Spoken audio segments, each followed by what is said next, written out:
Assalamualaikum warahmatullahi wabarakatuh. Perkenalkan, saya Aratman Suryanto, mahasiswa Prodi Manajemen S1 Universitas Cyber Asia.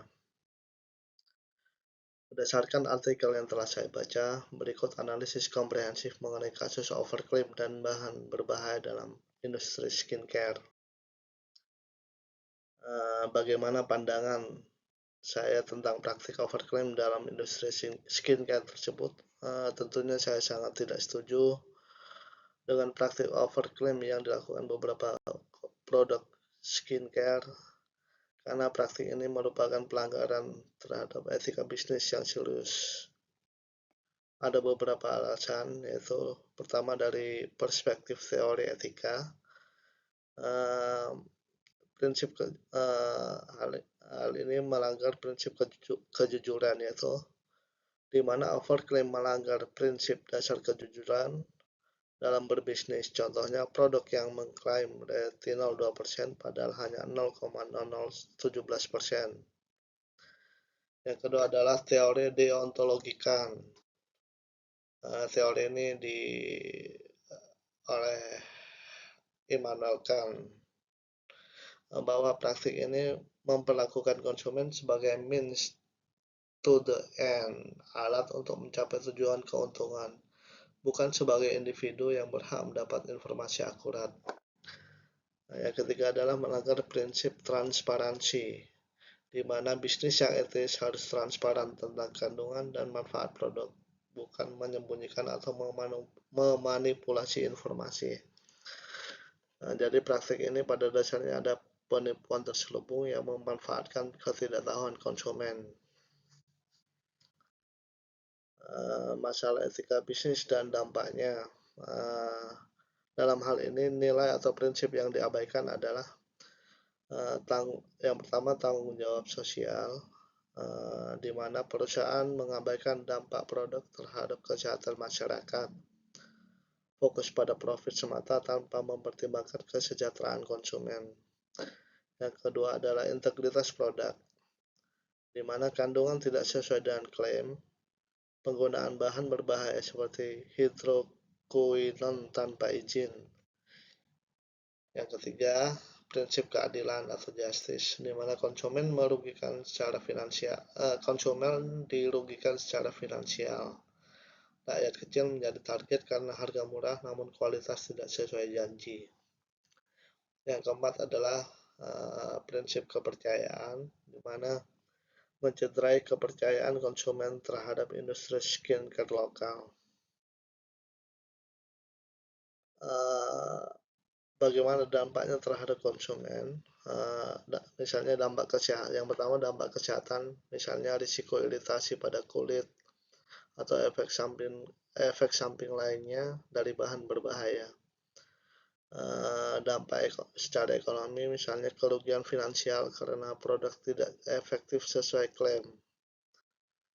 Yang ketiga, dampak psikologis, kekecewaan dan hilangnya kepercayaan masyarakat terhadap produk lokal. Selanjutnya adalah dampak sosial, di mana contohnya di sini adalah efek placebo yang membuat konsumen percaya produk berkhasiat padahal tidak. Untuk rekomendasi penyesuaian produk skincare, perusahaan skincare adalah langkah konkret yang harus dilakukan, misalnya 1. Transparansi formula dan klaim, yaitu mencantumkan persentase aktual bahan aktif pada kemasan, melakukan uji klinis independen sebelum membuat klaim, mempublikasikan Certificate of Analysis untuk setiap batch produk, menggunakan klaim yang didukung data ilmiah. Yang kedua adalah quality control yang ketat, misalnya implementasi Good Manufacturing Practice atau GMP, audit internal dan eksternal secara berkala, testing laboratorium pihak ketiga untuk verifikasi kandungan, dokumentasi lengkap dari raw material hingga produk jadi. Langkah konkret selanjutnya adalah edukasi kepada konsumen, yaitu memberikan informasi realistis tentang waktu dan hasil yang diharapkan, menjelaskan cara kerja bahan aktif dan bahasa yang mudah dipahami, transparansi tentang keterbatasan produk. Yang keempat adalah langkah konkret keempat adalah sistem komplain dan feedback. Misalnya membuka saluran komunikasi untuk keluhan konsumen, sistem recall produk jika ditemukan masalah, kompensasi yang adil untuk konsumen yang dirugikan. Dengan adanya rekomendasi langkah konkret tersebut, diharapkan ada peningkatan tanggung jawab perusahaan melalui misalnya akuntabilitas, yaitu perusahaan bertanggung jawab atas setiap klaim yang dibuat. Sustainabilitas bisnis, yaitu membangun reputasi jangka panjang, bukan profit jangka pendek. Yang selanjutnya adalah tanggung jawab kontribusi positif. Peraturan pemerintah apa yang relevan untuk kasus ini, misalnya yang pertama adalah peraturan Badan BPOM, Badan Pengelolaan Obat dan Makanan.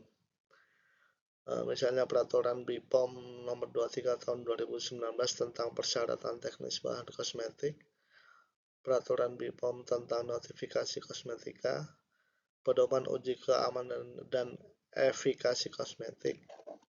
Yang kedua adalah undang-undang, misalnya Undang-Undang nomor 17 2023 tentang kesehatan, Undang-Undang nomor 8 tahun 1999 tentang perlindungan konsumen, Undang-Undang Cipta Kerja terkait standar produksi.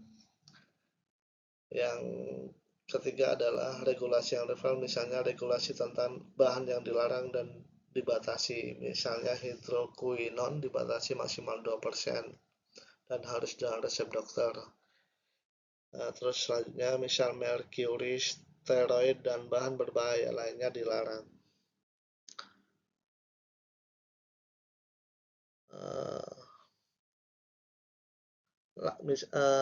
Langkah apa yang untuk memastikan kepatuhan perusahaan kosmetik terhadap regulasi, yaitu pertama tahap praproduksi, misalnya formulasi produk sesuai dengan daftar bahan yang dilarang dan dibatasi BPOM, konsultasi dengan regulatory affairs spesialis, persiapan dokumentasi lengkap. Yang kedua adalah proses notifikasi, yaitu mendaftarkan produk ke BPOM melalui sistem ASEAN Cosmetic Directive atau ACD, melengkapi dokumen formulir lengkap, metode analisis data keamanan, memastikan fasilitas produksi memiliki sertifikat GMP. Yang ketiga adalah tahap produksi, yaitu misal mengikuti standar operating procedure yang ketat, quality assurance di setiap tahap produksi, traceability system untuk tracking batch product. Untuk tahap labeling dan marketing, misalnya memastikan klaim sesuai dengan data pendukung, hindari klaim yang menyesatkan atau tidak dapat dibuktikan. Kemudian yang terakhir itu post market surveillance, misalnya pelaporan berkala ke BPOM, monitoring adverse event atau efek samping.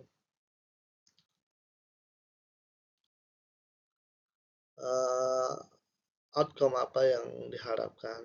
Menurut saya outcome yang diharapkan adalah jika perusahaan menerapkan etika bisnis dan mematuhi regulasi dengan benar, diharapkan pertama adanya kepercayaan konsumen terhadap perusahaan, yaitu konsumen lebih percaya pada produk skincare lokal.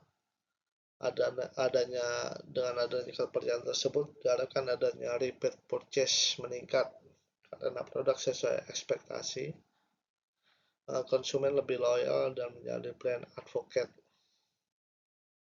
Yang kedua adalah reputasi perusahaan. outcome-nya reputasi perusahaan lebih baik, brand equity yang kuat dan berkelanjutan, adanya diferensiasi positif dari kompetitor yang tidak etis, daya tawar lebih tinggi dan distributor dan retail.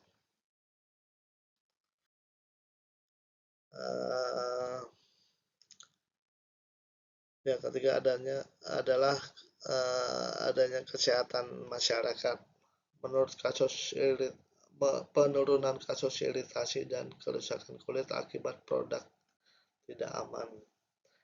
Masyarakat lebih teredukasi tentang skincare yang benar, meningkatkan literasi konsumen dalam memilih produk. Yang keempat adalah outcome yang diharapkan adanya industri secara keseluruhan. Bagi industri secara keseluruhan itu meningkatkan standar industri kosmetik nasional, kompetisi yang sehat berbasis kualitas, bukan harga murah dan klaim palsu, industri lokal lebih kompetitif di pasar regional, misalnya di ASEAN, meningkatkan kontribusi ekonomi sektor kosmetik secara sustainable.